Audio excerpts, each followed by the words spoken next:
I don't know if you need this or not, but I shall just record this for those of you that just want to hear the sounds of a backyard fire.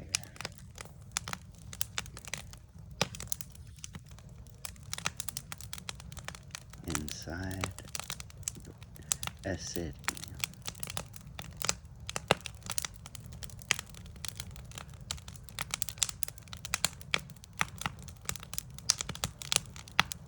Just because not everyone can enjoy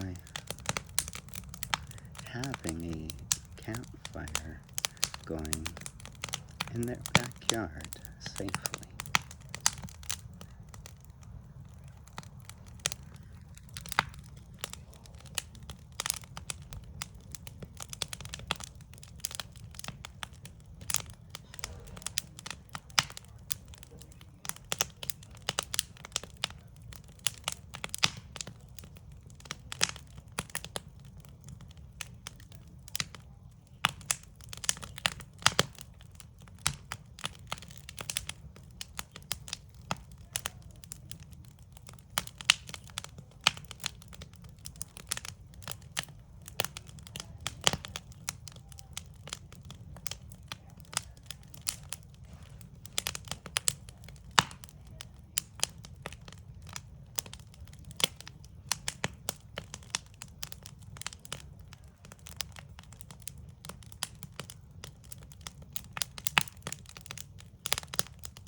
Things that I've learned growing up in Canada is that we definitely have a lot of countryside that has very few people living in.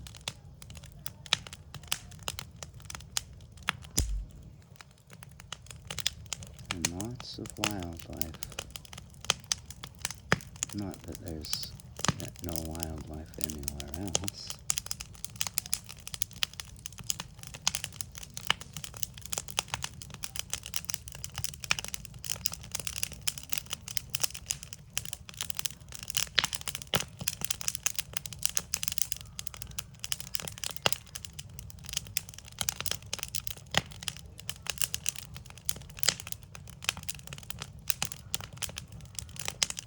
And we may be known for beavers and moose. However, there is a stereotypical stigma that people joke about, that we live in igloos and ride around on moose, and we have beavers as pets. That's not necessarily true. We may dream of one day being able to ride moose, like people ride camels or horses or donkeys.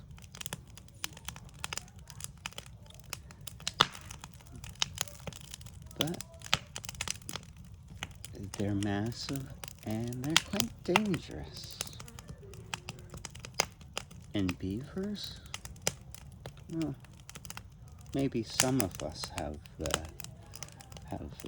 pet beavers, but no, not all of us do. Some of us have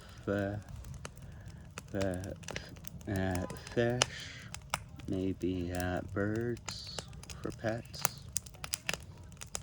some of us have dogs or cats. Like myself, I have 2 cats. A Norwegian forest cat that I named Bob, and another a tabby that I named Sam.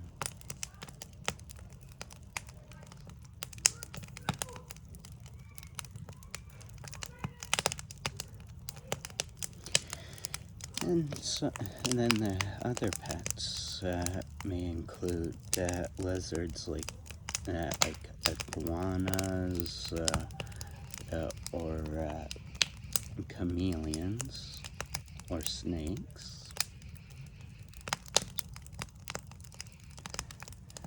And then some of us have hedgehogs or guinea pigs or hamsters as pets.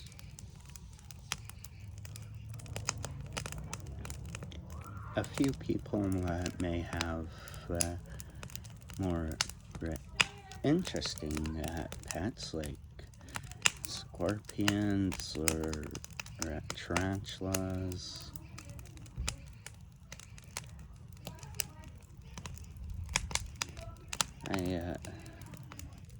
I know that the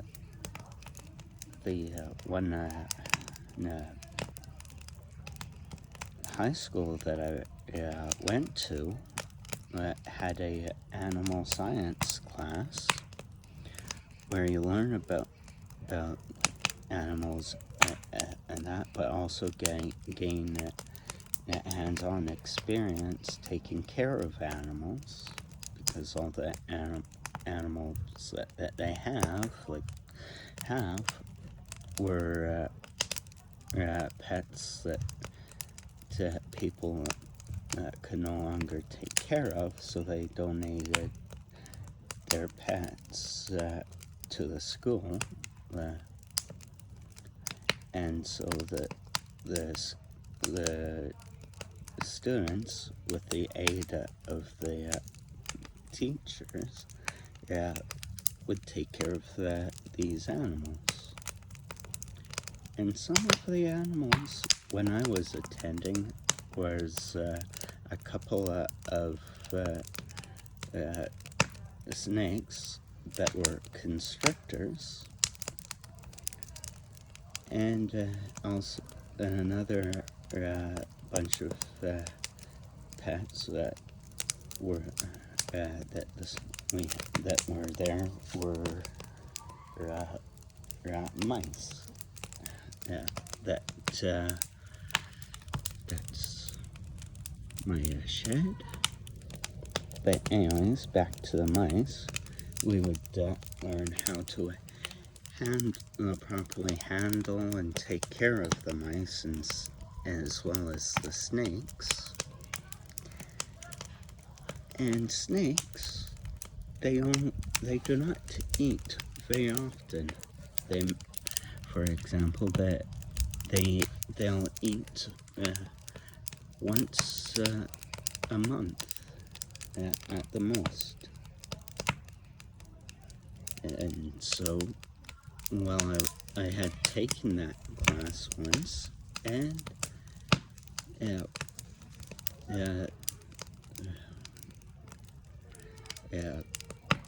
for those that do not like predation, which is animals hunting other animals, you may want to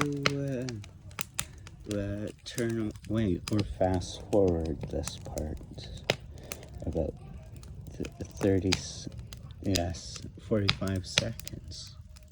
But now into the feeding of the snakes. We would use the mice that we would take care of, since they were always reproducing. We would use the mice, once a month to feed the snakes. And the way that we would do that is the teacher would have us gathered around the big table, and he would tell us about that. But also, he would bring out one of the snakes and have gently place it down on the table, and then take one of the mice and place it on the table, and the mouse would quite often go around, climb over the snake, and the snake would let it, and then would do its thing, grab onto the mouse and start feeding. And that's how the teachers of animal science would teach us, but with demonstrations like that.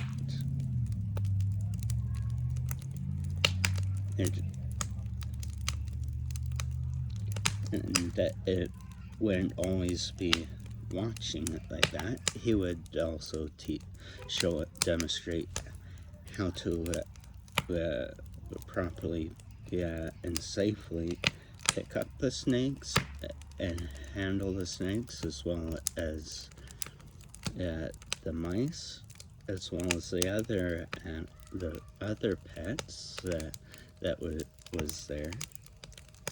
And then he would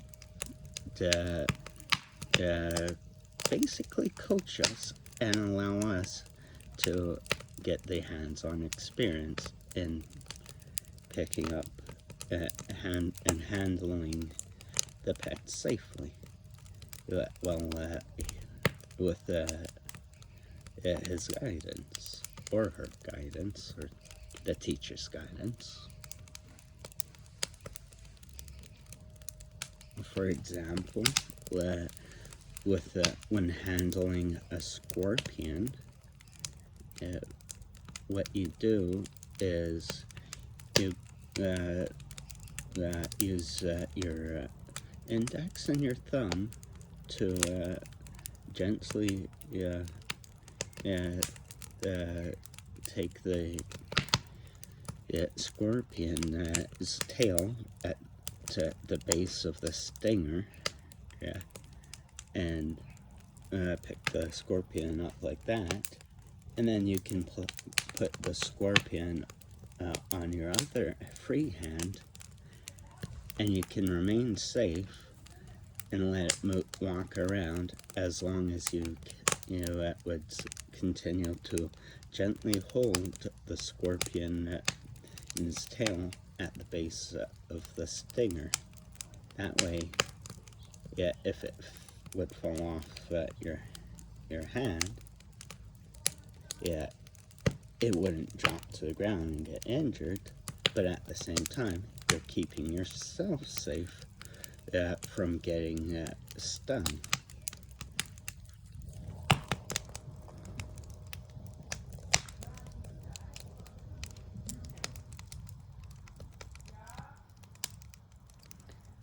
And with the spiders, they do not bite you unless they feel threatened.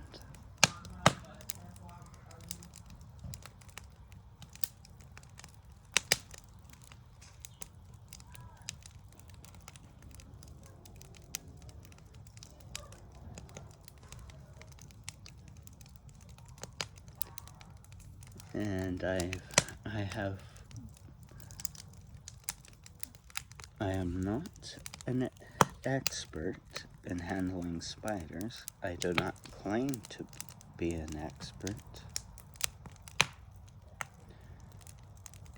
But what I will say is, I do have experience with handling spiders, as well venomous spiders without incident of being bitten.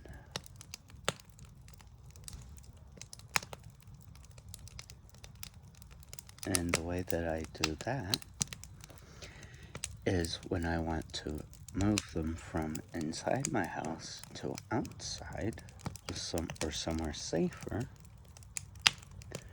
what I'll do is I'll slowly put my hand down to wherever they are, and just with a calm, quiet voice, just I will let them know that I am not going to hurt them. I just want to help move them, and I just let them, like as I'm moving my hand closer to them, I let them get comfortable with my hand getting closer to them, and then I just let them come. Basically, when they're ready, you get onto my hand, and then I also, once they're on my hand safely, I let them kind of move around my hand until they feel to a spot where they feel like they're safe while still on my hand. And then meanwhile, I'm still calmly talking to them, letting them know that I'm going to start walking or going upstairs or opening up the door. And a nice, calm, settled voice. And I bring them outside. And then when I bring them to either a grassy area or a tree, and I bring them close to it, and I let them know, it's like, okay, here you are, you're outside, here's a tree, or here's grass. And if they don't immediately go to the tree or the grass, I'll move them to another spot and say, okay, is this better for you? And they'll inspect it. And if they don't immediately go to that spot, I'll only say, okay, is there another spot you would feel more comfortable? And as I'm doing that, I'm slowly moving them to another spot. And then I ask the spider, is this spot better for you? And basically, I let the spider decide where they feel the most comfortable. And that's once they feel there's a spot that they feel best, more safest, that's when they'll go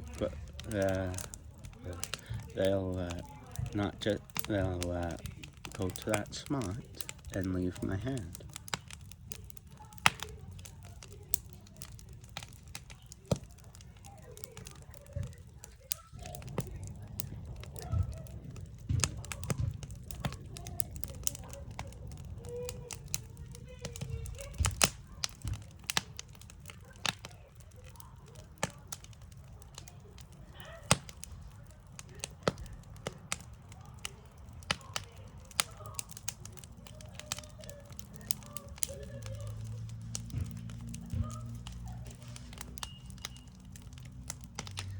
I have neighbors across the alley that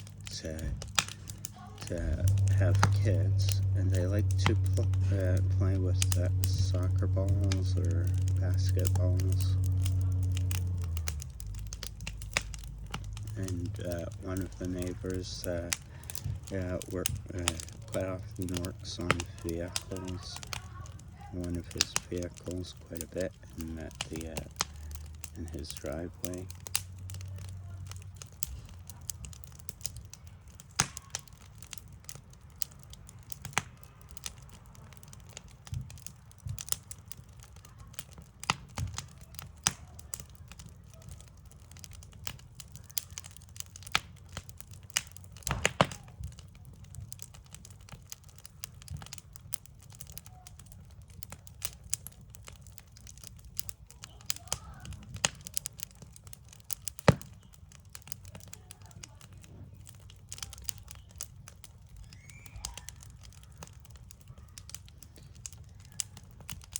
And if you hear doves cooing in the background, we have another neighbor that owns a few doves and lets them out every once in a while to fly around and enjoy the air, and it's actually nice. Like, they never make a mess anywhere or that. It just, when he lets them fly, he actually lets them fly out in the neighborhood, and they always come back to my neighbor's place. Yeah, and they when they fly, they always fly in a flock.